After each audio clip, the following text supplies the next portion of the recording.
the phantom at the window. I had been babysitting for years, and I thought I had seen it all: restless children, spooky houses, and eerie stories, but nothing could have prepared me for what I experienced at the Hartman residence. As I arrived at the old Victorian house, I was immediately struck by its haunting beauty.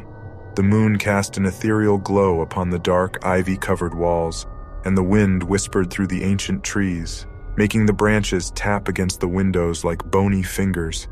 Mr. and Mrs. Hartman seemed like a nice, ordinary couple, but as they handed me the list of emergency numbers, Mrs. Hartman's eyes betrayed a hint of concern. "The kids should be in bed by now," she said.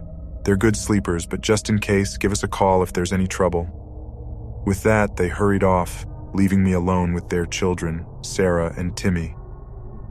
I settled into the living room, hoping to make myself comfortable until bedtime.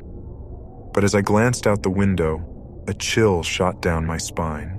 There, standing across the street, was a dark figure, a silhouette barely discernible in the shadows.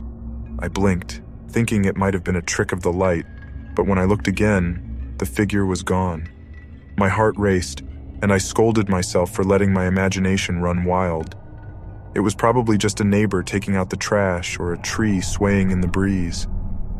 Shaking off the unease, I focused on the TV to pass the time. The night dragged on, and I occasionally checked on Sarah and Timmy, who were fast asleep in their rooms. At around midnight, as I passed by the living room window, I saw the figure again, this time closer to the house. Its presence sent shivers down my spine, and I couldn't shake the feeling that it was watching me. I brushed it off as paranoia, but I couldn't ignore the chilling sensation that hung in the air. Wanting to distract myself, I grabbed a book from the shelf and tried to lose myself in the story. As the night grew darker, the figure became more persistent. It seemed to move around the house, always watching me from different angles. I closed the curtains, hoping to block out the unnerving presence, but it didn't stop. It was as if the figure could see right through the fabric, its eyes piercing the darkness. I called Mr. and Mrs. Hartman, desperate for some reassurance, but there was no answer. My heart sank, and I wished I could leave, but I couldn't abandon the kids. I convinced myself that it was all in my head, a trick my mind was playing on me. Around 3 a.m., I heard a soft tapping sound from upstairs. Concerned, I tiptoed to the children's rooms to investigate. As I approached Timmy's room, I noticed the tapping grew louder. I slowly opened the door and gasped when I saw Timmy sitting upright in bed, staring out the window. "Timmy, are you okay?" I whispered, my voice trembling. He turned to me with wide eyes, his face pale. "I can't sleep, and there's someone at the window," he said, pointing behind me. My heart pounded, and I quickly turned around, half expecting to see the dark figure lurking outside. But when I looked, there was nothing there, just the moonlight casting eerie shadows on the walls. I tried to calm Timmy, reassuring him that it was just a bad dream, but I couldn't shake the feeling that something was terribly wrong. I sat with him for a while, holding his hand, hoping that my presence would bring him some comfort. As the night wore on, Timmy eventually fell back asleep, but I couldn't shake off the unease that gnawed at me. Every time I checked on the kids, I felt as if the dark figure was watching from the corners of the rooms. Feeling desperate and scared, I decided to take a stand. If I could just prove to myself that it was all in my head, maybe I could regain control of the situation. I went outside, determined to confront the figure and prove that it wasn't real. But as I stepped onto the porch, a cold gust of wind enveloped me, and I froze in place. There, on the other side of the street, stood the dark figure, its eyes glowing with an otherworldly light.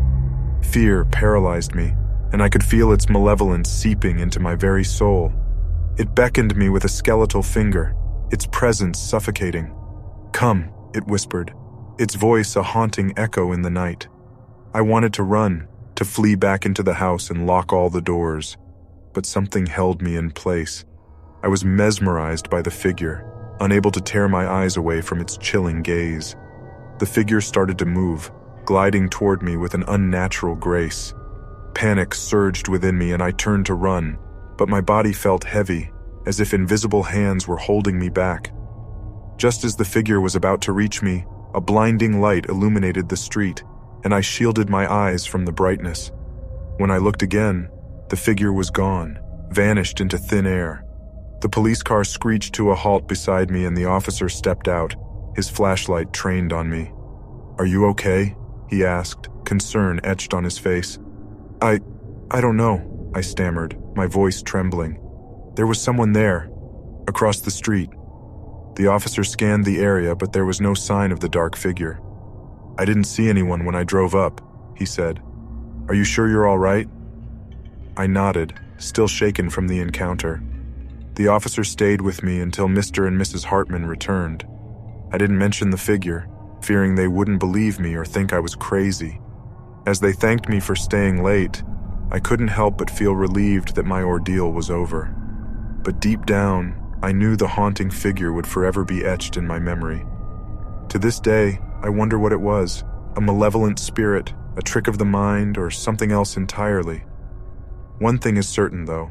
My experience as a babysitter that night was one I could never forget, and I couldn't help but wonder if the dark figure still lurked in the shadows, watching, waiting for its next victim.